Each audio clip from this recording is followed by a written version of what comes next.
Bismillahirrahmanirrahim. Assalamualaikum warahmatullahi wabarakatuh.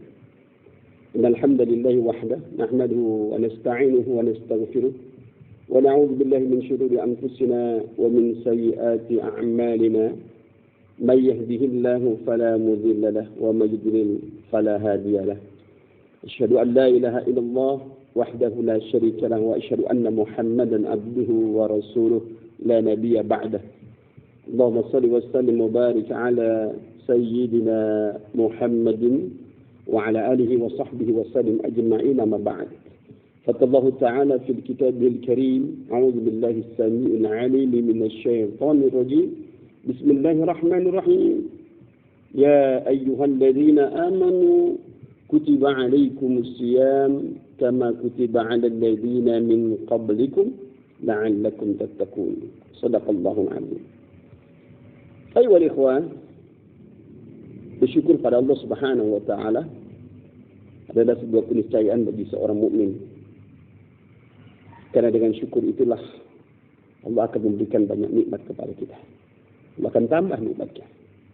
La in syakartum la azidannakum wa la in kafartum inna azabi lasyadid. Kalau kita bersyukur pada nikmat yang Allah berikan kepada kita, seberapa besar, bahkan seberapa kecilnya, maka Allah akan tambah nikmatnya. Namun jika kita mengkufuri, kita tidak bersyukur, kita kufur kepada nikmat Allah, maka Allah Subhanahu wa taala tidak akan segan-segan memberikan azab yang pedih. Inna azabi lasyadid. Kita bersyukur. Masya Allah berikan karunia umur panjang dan sehat badan. Mudah-mudahan karunia ini bisa sampai bertemu dengan bulan Ramadan. Insya Allah yang hanya tinggal beberapa hari lagi kita akan berjumpa dengannya. Dan kalau kita sudah masuk di bulan Ramadan itu, maka pantaslah kita mengucapkan kalimat marhaban ya Ramadan. Marhaban ya Ramadan. Ini ucapan yang sangat indah. Selamat datang wahai bulan Ramadan. Makna marhaban sendiri, ayo ikhwah, dalam bahasa Arab, rahuba yarhubu rahban. Maknanya luas, longgar, lapang. Berarti ketika Ramadan datang itu, dan kita mengucapkan selamat datang dengan kalimat marhaban, berarti kita telah menempatkan Ramadan pada tempat yang luas, tempat yang lapang, tempat yang longgar. Karenanya sebelum tiba Ramadan menjadi tamu kita, maka patutlah kita mempersiapkan tempat yang luas, termasuk batin kita, hati kita, pikiran kita, termasuk pula jasmani dan rohani kita segalanya. Kita persiapkan segalanya untuk menyambut datangnya bulan Ramadan. Sehingga insya Allah ketika Allah Subhanahu wa taala mewajibkan kita berpuasa, tidak akan pernah merasa menjadi beban. Karena kita telah mempersiapkannya. Bahkan kita senang berpuasa. Itulah makna marhaban sendiri. Ya. Memberikan tempat yang luas, memberikan tempat yang longgar, yang lapang untuk tamu yang akan datang. Ya ini bulan Ramadan. Bulan di mana Allah mewajibkan kita berpuasa. Allah Subhanahu wa taala berfirman dalam Al-Qur'an, A'udzu billahi minasy syaithanir rajim. Bismillahirrahmanirrahim. Ya ayyuhalladzina amanu kutiba 'alaikumus shiyam kama kutiba 'alal ladzina min qablikum la'allakum tattaqun.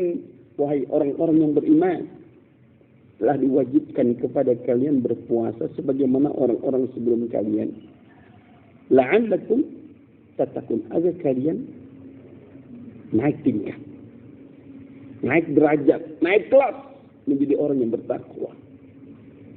Inilah orang yang betul-betul mulia di sisi Allah. Inna akramakum innallaha ya'taqakum. Sebenarnya orang yang paling mulia di sisi Allah bukan orang yang kaya, bukan orang yang punya jabatan tinggi, bukan orang yang memiliki harta benda yang banyak, bukan menjadi pejabat besar, tapi orang yang bertakwa di antara kalian. Inna akramakum indallahi atqakum. Semoga orang paling mulia di Allah dan Allah. Dan itu tidak akan pernah mungkin kita dapatkan kalau kita tidak mampu menjalankan ibadah puasa dengan baik. Dan mengawali Ramadan puasa yang dengan baik, maka patut bagi kita untuk menyambutnya dengan lapang dada, dengan lapang pikiran, dengan longgarnya kesempatan, longgarnya harta, segalanya kita persiapkan. Karena puasa ini bukan kewajiban yang diberikan kepada kita saja. Umat terdahulu pun punya kewajiban yang sama. Allah menyebutkan dalam Al-Quran, ya ayyuhallazina amanu kutiba alaikumusiyam kama kutiba alal ladzina min qablikum. Sebagaimana Allah wajibkan puasa itu kepada orang-orang sebelum kamu. Jadi bukan hanya kita saja, orang terdahulu juga berpuasa. Yang pertama, kita lihat bagaimana Nabi Daud alaihi salam. Nabi Daud alaihi salam punya kewajiban berpuasa dan itu dilakukan sepanjang tahun. Sepanjang tahun. Dan tidak ada lebaran kayak kita. Buat iman, tidak ada lebarannya. Kalau di kita, orang yang belum masuk puasa aja itu bikin lebaran. Ya, banyak orang-orang di sekitar kita, di masyarakat kita, justru lebih memprioritaskan lebarannya daripada puasanya. Ya, pada Nabi Daud alaihi salam, beliau melaksanakan kewajiban puasanya, satu hari puasa, satu hari tidak, satu hari puasa, satu hari tidak. Dan itu dilakukan sepanjang tahun.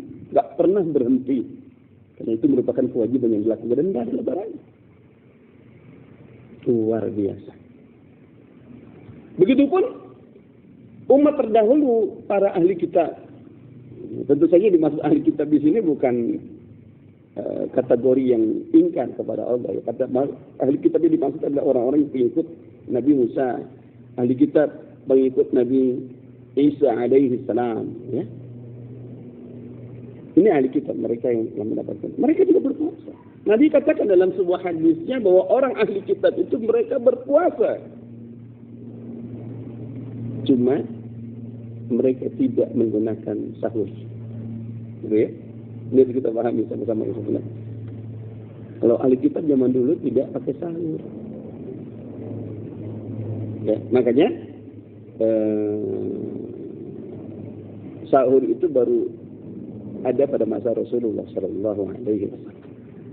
Wajarlah kalau Nabi mengatakan bahwa sahur itu ada rahmat di dalamnya, ada barokah di dalamnya. Maka kita disunahkan untuk sahur. Ada kisah. Kenapa ini menjadi bagian daripada sunnah yang patut kita lakukan ketika kita sahur. Kita berpuasa lalu kita sahur sebelumnya. Ada seorang sahabat namanya siapa itu, Allah Muhammad.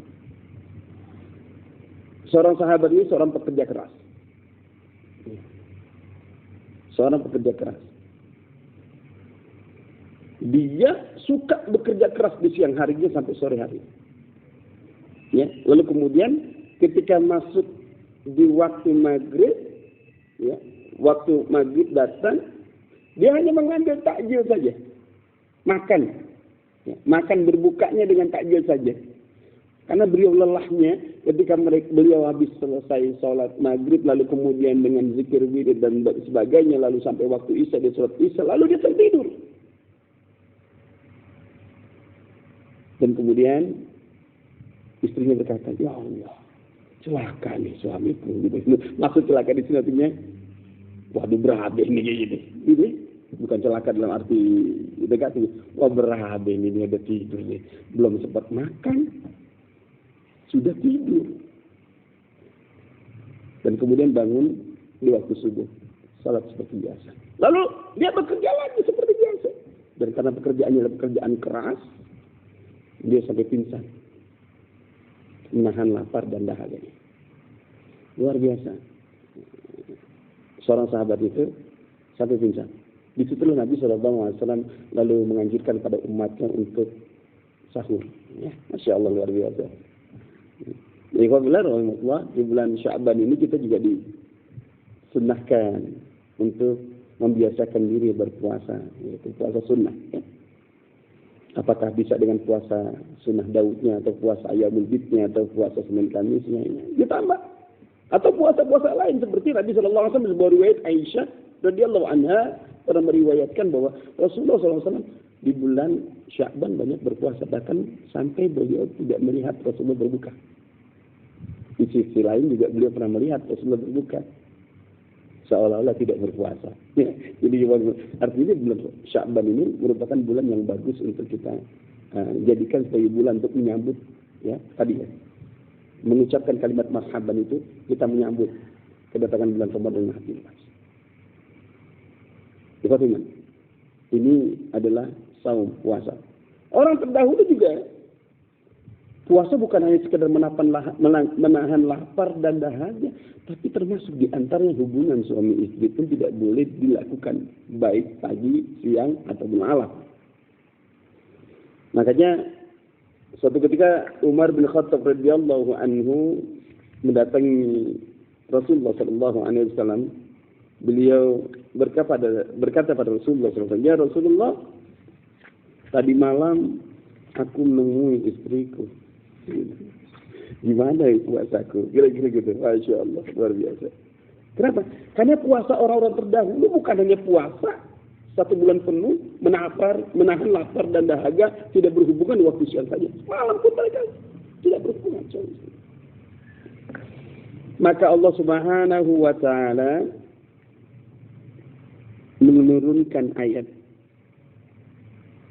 187 ya dari surat Al-Baqarah. Allah Subhanahu wa Ta'ala berfirman, "Uhilla lakum lailatas siyamir rafathu ila nisaikum hunna libasun lakum wa antum libasun lahum."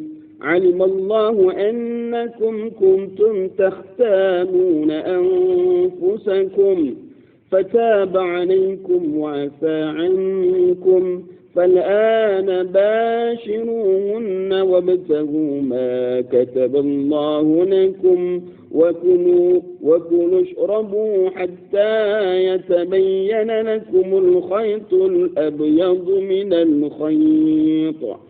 الخيط الأسود من الفجر ثم أتموا الصيام إلى الليل ولا تباشروهن وأنتم عاكفون في المساجد تلك حدود الله فلا تقربوها كذلك يبين الله آياته للناس لعلهم يتقون. Allah berfirman di ayat ini, ikhwati rahimakumullah, dihalalkan bagimu pada malam hari, ya, pada malam hari berpuasa, maksudnya kita lagi dalam berpuasa, pada malam harinya bercampur dengan istrimu. Ya. Allah mengatakan, "Uhilla lakum lailatas siyami rafasa." Ya. Uhilla lakum lailatas siyami ar-rafathu ila nisaikum. Ya. Dihalalkan bagimu pada malam hari ketika kita sedang berpuasa di pagi harinya, lalu malam harinya datang, maka apa? Boleh ar-rafathu ila nisaikum. Ya, boleh menemui istrimu untuk hubungan suami istri. Ya. Jadi ayat ini turun, ya, asbabun nuzulnya adalah ketika Umar radhiyallahu anhu mengadu kepada Rasulullah SAW. "Waduh, aku ini berbuat sama istriku tadi malam. Bagaimana puasaku ya Rasulullah?" Kira-kira begitu ya. Masya Allah. Turunlah ayat ini untuk memberikan penjelasan bahwa puasanya umat Nabi Muhammad SAW tidak sama dengan puasa umat terdahulu. Banyak keringan-keringanan, kemudahan-kemudahan yang diberikan kepada umat Nabi Muhammad SAW. Karena itu tidak ada istilah untuk meninggalkan puasa. Tidak ada istilah untuk beralasan meninggalkan puasa tanpa wujud syar'i. Dan kita sambut Ramadan tahun ini, walaupun wabah yang sekarang melanda, ya. Nggak tahu wabah ini sampai kapan. Ya. Pemerintah kita telah menetapkan bahwa ada pembatasan sosial. Bisa jadi Ramadan kali ini kita tidak bisa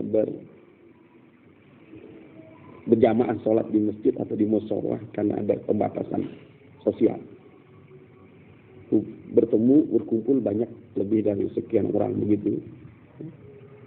Jangan membuat kita kemudian tidak berlapang dada menyambut kedatangan bulan Ramadan. Karena itu sifat seorang mukmin, bahagia, senang untuk bulan Ramadan. Tapi kita berharap mudah-mudahan sebelum datangnya bulan suci Ramadan, wabah corona yang melanda di negeri kita ini mudah-mudahan segera Allah angkat, sehingga kita bisa menjalankan ibadah puasa di bulan ini, di bulan Ramadan besok dalam kondisi yang sangat baik, ya. Insya Allah bisa berjamaah seperti biasa, bertarawih di masjid, ya. Sholat berjamaah di masjid, ya. Mendengarkan tausiah, nasihat-nasihat para asatidz, para ulama. Walaupun sebenarnya juga kita mendapatkan nasihat dari medsos juga bisa, gitu ya. Tapi itu saja berbeda. Orang yang hadir di majelis dengan orang yang tinggal di rumah, dengan YouTube, dengan medsosnya berbeda. Karena kehadiran kita ke majelis itu sudah mendapat nilai tersendiri. Kita berharap mudah-mudahan Ramadan tahun ini Ramadan terbaik bagi kita.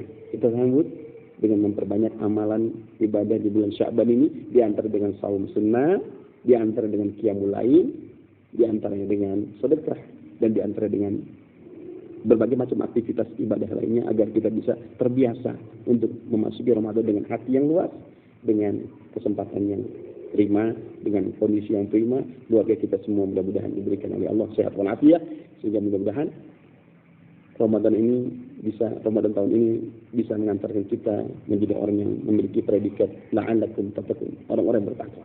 Amin Allahumma amin ya rabbal alamin. Demikian yang bisa saya sampaikan pada kesempatan kali ini. Kurang lebih maaf. Aku qouli hadza astaghfirullahaladzim li wa lakum wa billahi taufiq wal hidayah. Assalamualaikum warahmatullahi wabarakatuh.